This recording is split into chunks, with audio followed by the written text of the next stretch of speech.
Hello, everyone. My name is Lottie. Don't mind the background noise. I'm sorry. This is just a quick little introduction and Unity file that y'all can use on your games.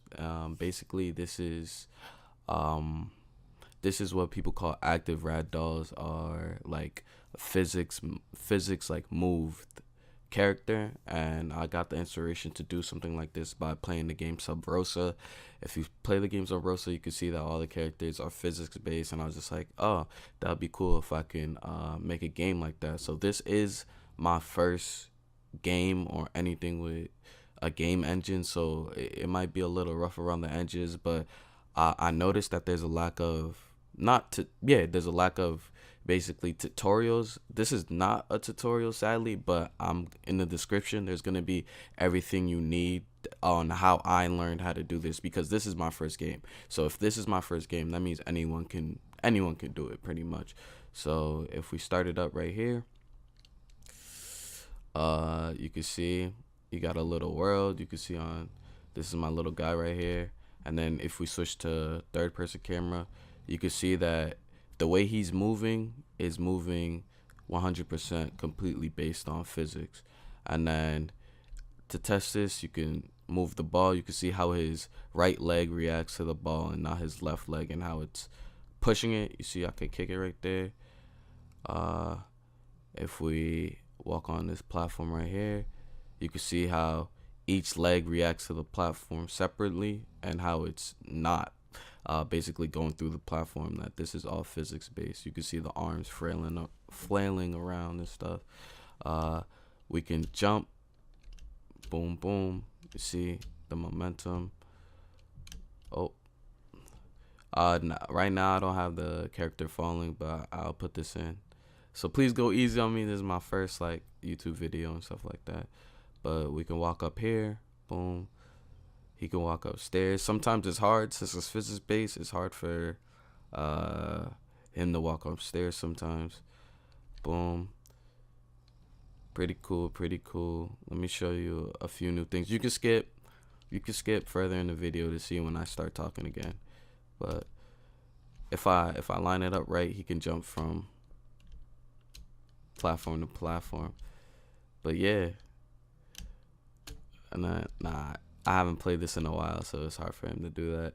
He can walk up slopes. Oop, not yet. He can walk up slopes a little bit. It does matter how steep the slope is, because as you can see, he can like slip down and stuff. So the less steep the slope, the easier it is for him to walk up. Another interesting feature is when I jump.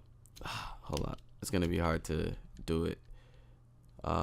Another interesting thing I found with this character and playing around is when I jump from one platform to another. Oh, he made it just then. If you just get his knees on the platform and jump again, you can still make it on. Let's see if I can do it here. Oh, nah, I can't do it, but it's okay. But you can see I could go to first person. You can see still works the same. Active ragdoll, third, first. And then you might be wondering, what is this right here? What is this animation? So how you do active ragdolls is there's something called joints.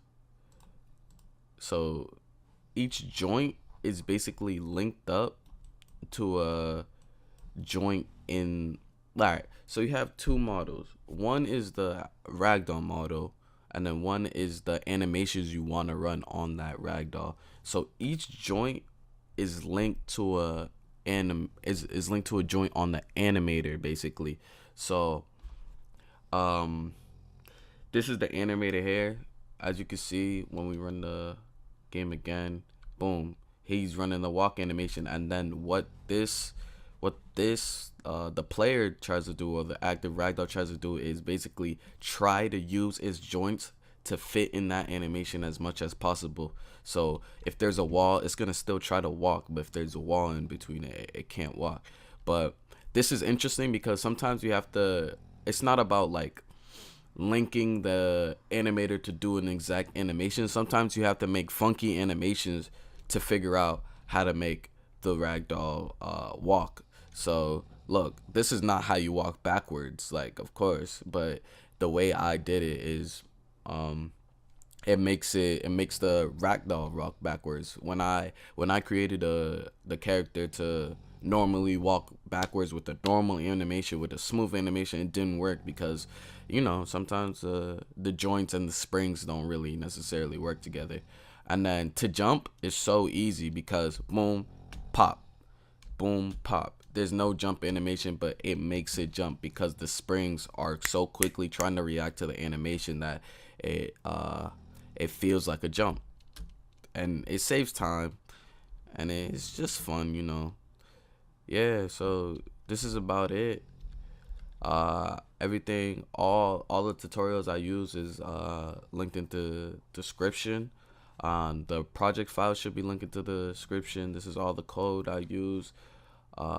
So if this is my first game, so if you want to learn, you can learn. Um, let me show you some of the tutorials right here. This is the first tutorial. You can see where I got the character and how I rigged it up. And with this tutorial, I figured out how to make the character stand up straight. With this tutorial, I figured out how to really, really like move the ragdoll to the animation, to the target animation. Yep. With this tutorial, I figured out how to rig the static animator to the active ragdoll.